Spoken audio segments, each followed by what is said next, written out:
₹100 का पुरस्कार रितेश कुशवाहा जी। तनी साइगोरी की टाइप लो जब भाई लो जात लो कि ए हो माई देवी हमके लोभती हो हेवी। हे माई अगर लोभर हेवी दे देबू तो हम करब का? मेला में से किन के चढ़ाई हम जिलेबी। ए हो मैया देवी हमके लोभती हो हेवी।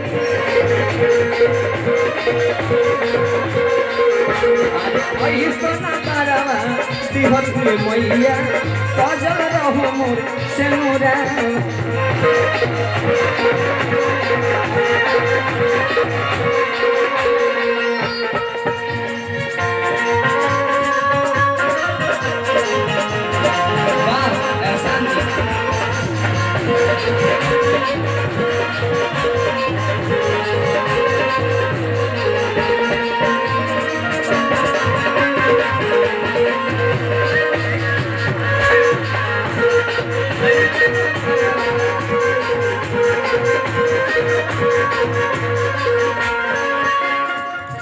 ऐसा नाचे के बाद कि धरती हिल जाओ धस जाओ 4 इंच नीचे नचाई ओकरा के कहल जाला एकदम हला दे बात है मोरी में 2-4 गो तो धइल बा हमने खरीद कर सकते हमें ई कहला राजा दशरथ जैसा ससुर मांगी राम जी के जैसन दुल्हा।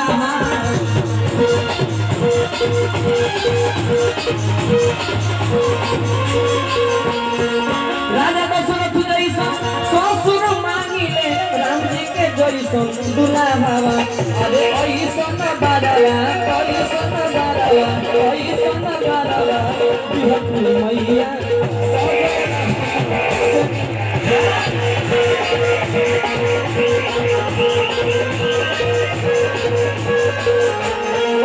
सब लोग पर हाथ उठा ले। एक गीत के समाप्ति करे के बाद ताली बजा के ओकरा बाद मौका होई।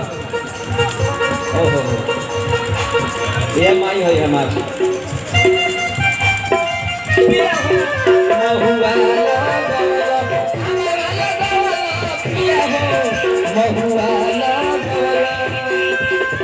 जब ऐसा गीत पिया होकर हो गए तो जोर ताली बजे चाहिए। जितना हाथ टूटे उड़ाओ करो ताकत लोगे चाहिए। हमारा लगावा पिया हो महुआ हमारा लगावा पिया हो महुआ काहे न लगावा पिया हो काहे न लगावा पिया हो आके जमिया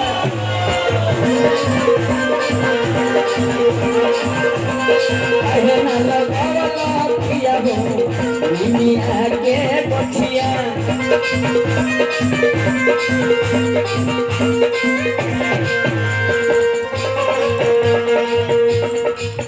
देश के सफाई कर्मी भगवान गवा लेकिन सबसे प्रिय मामा अरविंद कुमार सागर जी भारतीय प्रवासी मदद समूह जो विदेश में फसल बा आज तक 500 कुछ लोगों का वतन वापसी करा चुके हैं मामा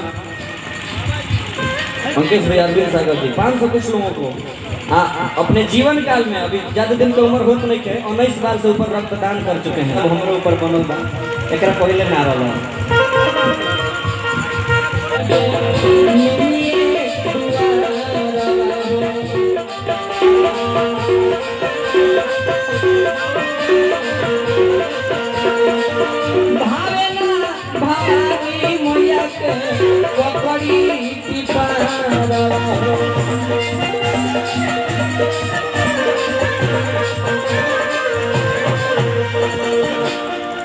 रितेश कुशवाहा जी प्रखर समाज सेवी इहों के बानी भागवा ग्राम सभा के प्रधान समझे कि है के बानी गोसल के रितेश कुशवाहा जी इतना सहयोग मिलता है। मेरा प्रोग्राम देखने के लिए भागवा से कोई समय तेल जरा के है कागज बने तो ये प्रेम होता है प्रेम जगत में सार और कुछ सार नहीं हमारे टिकू भाई। अब खबर का लिखाई चाहिए हम बारे में सुबह लिखता हूँ शाम लिखता लिखता हूँ, मंजिल लिखता हूँ, मुकाम लिखता हूँ। रितेश कुशवाहा जी, अरविंद सागर जी और टीटू भाई सबके लिए कहूँगा कि सुबह लिखता हूँ, शाम लिखता हूँ, मंजिल लिखता हूँ, मुकाम लिखता हूँ। वो कलम भी दीवानी हो जाती है मामा जी, जिससे आप लोगों का नाम लिखता हूँ। क्या बात है कि काहे ना लगा पिया हो, काहे ना लगा पिया हो। ताली बजा ताली,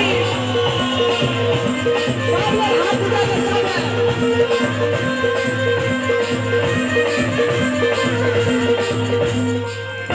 एक बाद एको माइक के कितना हो, सब लोग तनी भजन कर ले लास्ट बा, पूरा लोग हाथ उठा के ठंडी भाग जाता, एक्सरसाइज हो जा मामा।